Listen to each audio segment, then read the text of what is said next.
Ai, meu Deus, por onde começar, né? Já que tem os lances polêmicos, tá? Já que tem os lances polêmicos e tem também o Corinthians não jogando uma boa partida, tá certo? Então vamos lá. Corinthians, vou fazer uma linha do tempo que eu acho que fica melhor. Corinthians entra em campo, né, após uma polêmica com o calendário do futebol brasileiro. Isso não deve pesar para os jogadores, né? Isso aí quem tem que resolver são os advogados do Corinthians, o departamento jurídico, é a diretoria do Corinthians, né? Os jogadores do Corinthians têm que ficarem focados, né, no campo e bola, tá?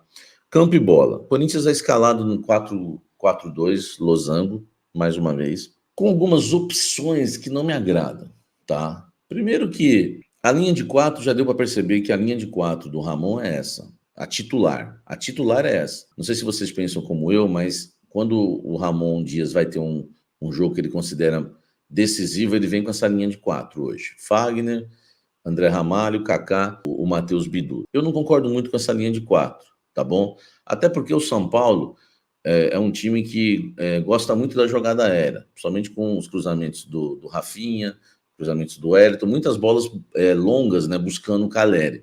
Então, é um jogo para você ter o Gustavo Henrique.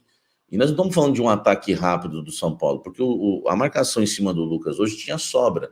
O Charles estava dando o primeiro combate, o Lucas estava jogando aberto na esquerda e o Fagner estava na sobra. Eu vou explicar para vocês o que aconteceu também taticamente, mas eu não vou deixar de falar dos lances polêmicos. Para mim, o juiz interferiu e muito no resultado de hoje. Muitas vezes, né, tem alguns lances que vocês reclamam, que meteram a mão no Corinthians. Eu venho aqui e nunca precisei fazer média com vocês. Eu não sou pessoas que querem demonstrar que amam vocês, que não são corintianos, mas tem que fazer um papel de corintiano para agradar vocês. Eu não faço isso. Várias vezes eu vim aqui e falo para vocês, ó, vocês estão viajando, foi pênalti, não adianta reclamar, várias vezes. Hoje eu, sinceramente, né, acredito que o juiz interferiu e muito no resultado. No 4-4-2 losango, foi o José Martínez o primeiro volante, o José Martínez que, poxa, eu elogiei tanto o José Martínez que fez mal para o cara.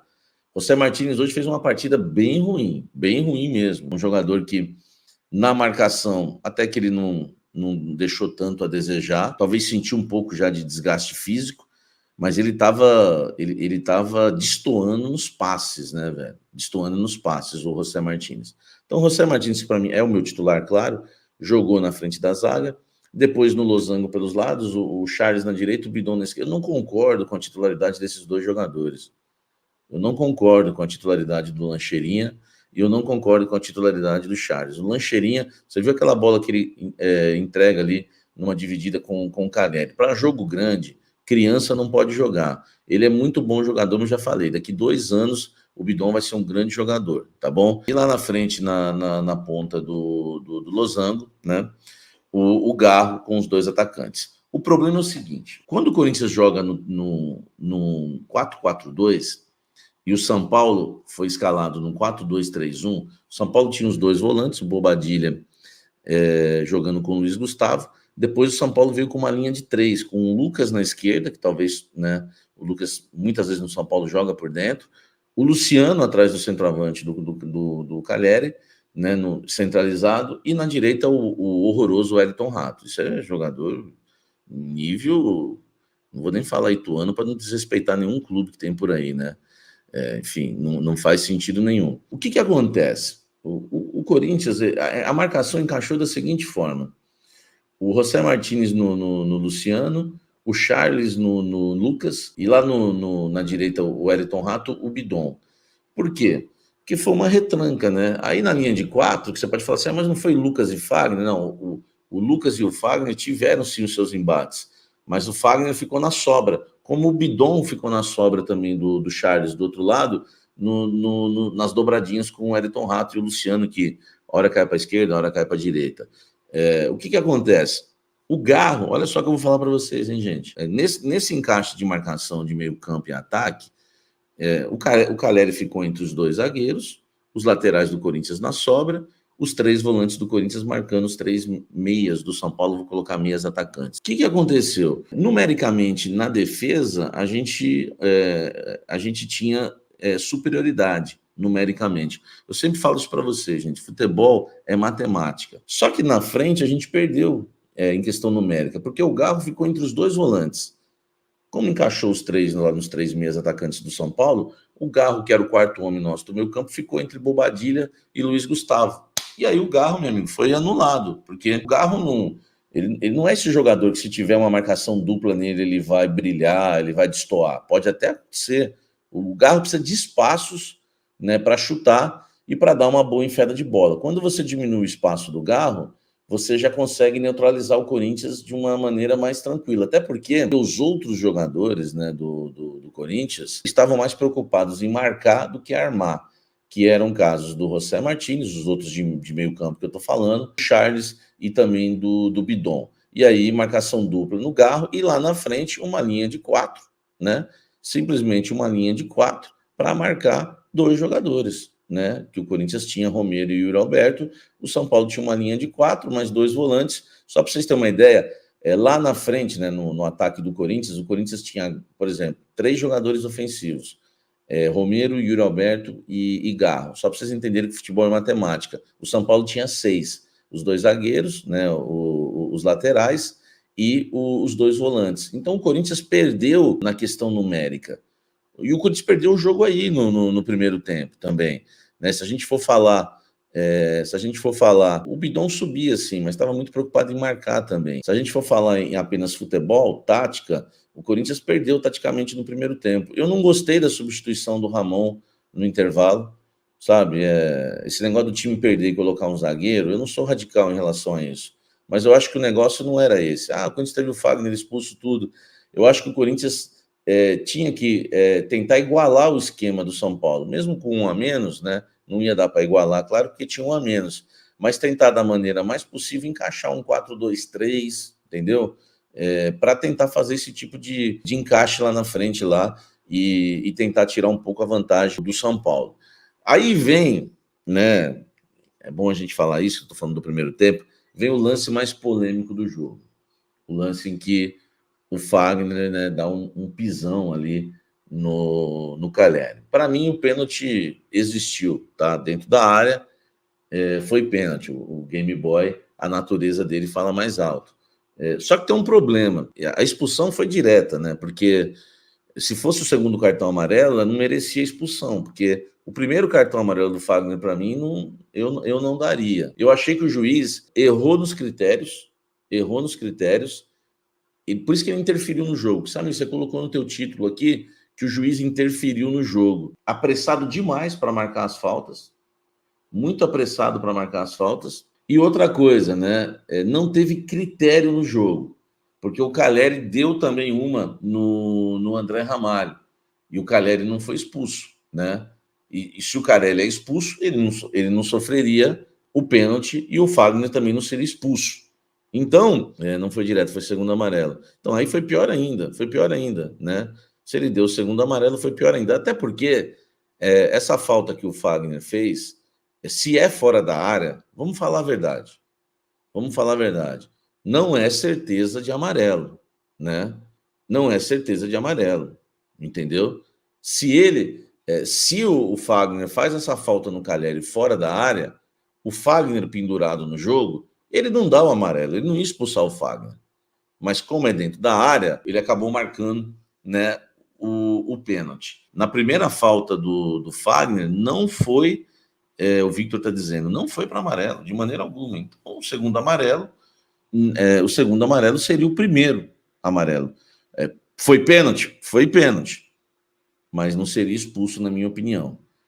O André Ramalho também, no lance da cotovelada que tomou, ele realmente levanta o cotovelo, não tem problema nenhum da gente entender que ali foi para expulsão, só que o Caleri faz um lance muito parecido. Então, o árbitro não teve critério, tá? Eu não estou aqui sendo clubista, não estou aqui sendo parcial, tá? Não estou sendo parcial.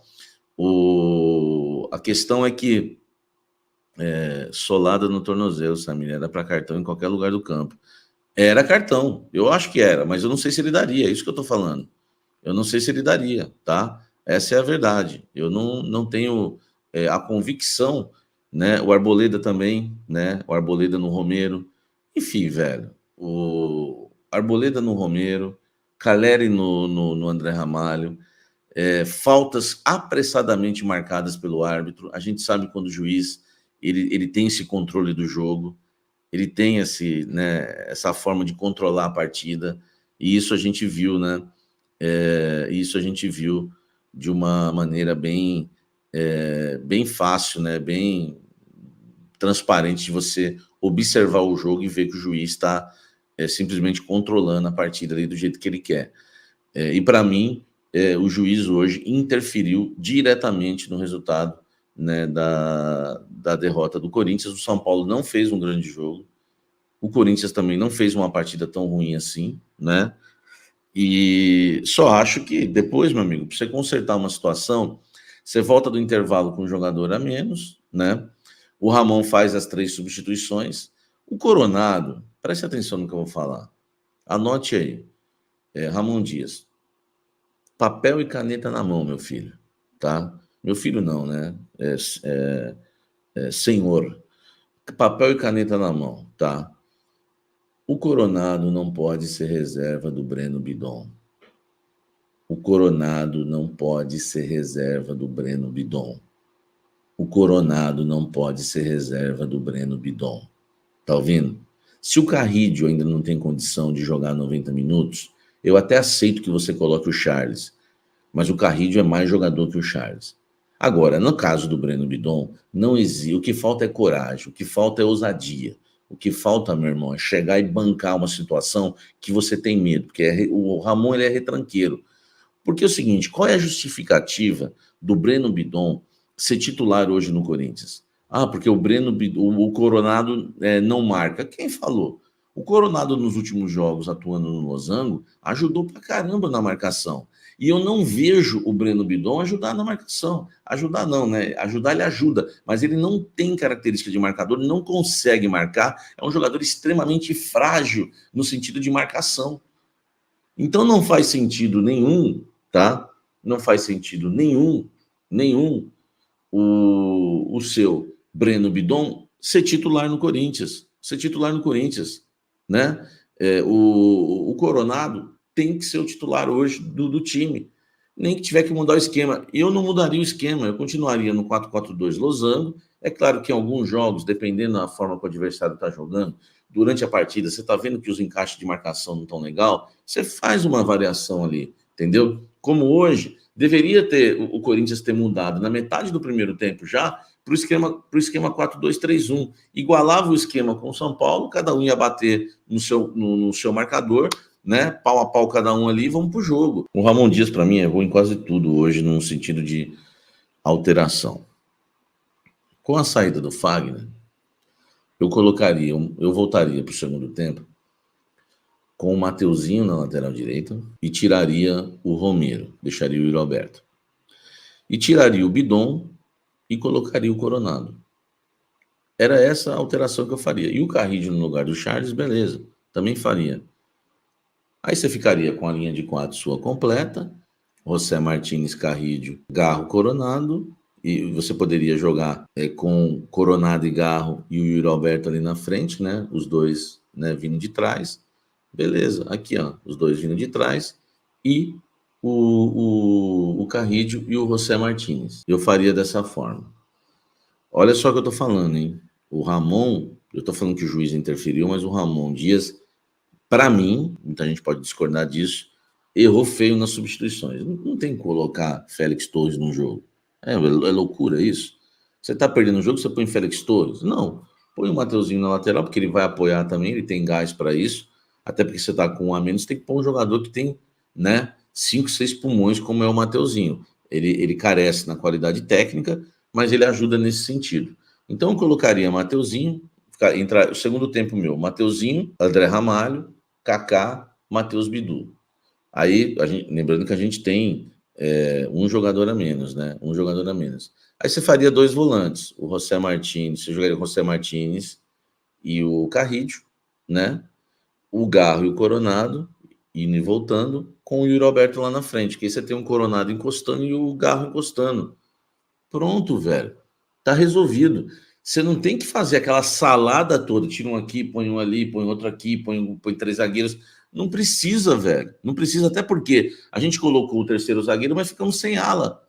Entendeu? Ficamos sem o ala na direita. Não faz sentido nenhum. Errou para mim. Errou na escalação inicial, entrando com Bidon e Charles, e errou nas substituições. E aí, meu amigo, vem o grande erro de Ramon Dias, o Dom Ramon. E eu aqui muitas vezes já falei que o Ramon acertou demais, elogiei demais o esquema tático contra o Fortaleza, e aí vem o grande erro, colocar o Memphis Depay. A gente tem que entender uma coisa. Primeiro, querer culpar o Depay por uma derrota do Corinthians é de uma covardia enorme, né? Isso não pode se fazer. Mas a gente tem que achar um ponto de equilíbrio. A gente também não pode ficar tolerando algumas coisas. Por exemplo, não era jogo para o Depay. O Depay entrou jogando um amistoso num jogo que era muito mais pegado do que o jogo contra o Fortaleza. Eu respeito o São Paulo como um clube, é um grande clube, e um jogo contra o São Paulo sempre vai ser pegado porque é um clássico. Entendeu? Você não pode, depois de errar já na substituição do intervalo, colocar um jogador em ritmo de amistoso durante o jogo, velho. Entendeu? Não tem como. O Depay estava jogando um amistoso. Ele não divide bola nenhuma, ele não corre o risco, ele está se poupando. Por quê? Porque o Depay está muito abaixo fisicamente e tem um histórico de lesão. E ele é um jogador mais lento hoje. Não é o Depay que a gente vê na seleção holandesa, aquela coisa toda. A gente tem que entender isso. Porque se o Depay, eu falei isso para um amigo meu, se o Depay estivesse voando, presta atenção no que eu vou falar agora. Se o Depay estivesse voando, ele não estaria no Corinthians. Temos que ser sinceros. Entendeu? Temos que ser sinceros, velho. Se o Depay estivesse voando, ele não seria jogador do Corinthians. Não era jogo pro Depay. Não era jogo pro Memphis. Nem pro Memphis, nem pro Depay. Entendeu? Não tem como, velho. Não tem como. Como é que você põe o Depay sabendo que, pô, a gente viu, eu defendi o Depay aqui contra o Fortaleza, porque tinha gente criticando o holandês no jogo contra o Fortaleza, e eu elogiei, falei, cara, ele jogou na sabedoria, evitou os confrontos, evitou as divididas, evitou uma lesão muscular. O cara, na sabedoria, foi se poupando. Mas beleza, cara, o jogo já estava 2-0 para nós. Pô, diferente de você colocar o Depay hoje com um jogador a menos num jogo extremamente pegado. São Paulo, meu irmão, São Paulo não veio nem um pouco abatido da eliminação da Libertadores. Nem um pouco abatido o São Paulo. Você não pode colocar o Depay. Aí ele fala assim, Samir, o Depay é o culpado da derrota. Longe disso. Se tiver que culpar alguém pela participação do Depay no jogo, hoje é o treinador que colocou ele em campo, que não era para colocar. Não era hora ainda. Cara, aí vai ficar essa pressão, essa obrigação, porque o Memphis Depay, né? Pô, ele é um cara legal, ele é um cara de mídia, ele é um cara que tá levando o nome do Corinthians para a Holanda, para a Europa, ele é uma contratação de 4 milhões por mês, entendeu? A contratação dele não é só 3 milhões de reais por mês. Então, assim, existe uma pressão que o Depay tem que jogar, Meu amigo, a própria Bíblia diz, há tempo para todas as coisas. Não é tempo ainda do Depay ser jogador titular do Corinthians, está longe disso. E não é tempo, e não era tempo para colocar o Depay na partida de hoje. Não tem como. Não tem como. Cara, o Ramon Dias errou feio. Só que aí, meu irmão, por que o Corinthians tomou 3-1 e perdeu o jogo pro São Paulo? Vamos resumir essa parada aqui. Por que o Corinthians tomou 3-1 do São Paulo? É simples, velho. O juiz interferiu no jogo, péssimo nos critérios, o juiz interferiu no jogo. Ninguém pode negar isso, tá, Samir? As expulsões foram corretas. Beleza, se você olhar só a expulsão, legal, pô. O Fagner tinha um cartão amarelo, tomou o segundo amarelo naquele pisão dentro da área, tem que ser expulso. Mas e o primeiro amarelo dele? Era para amarelo?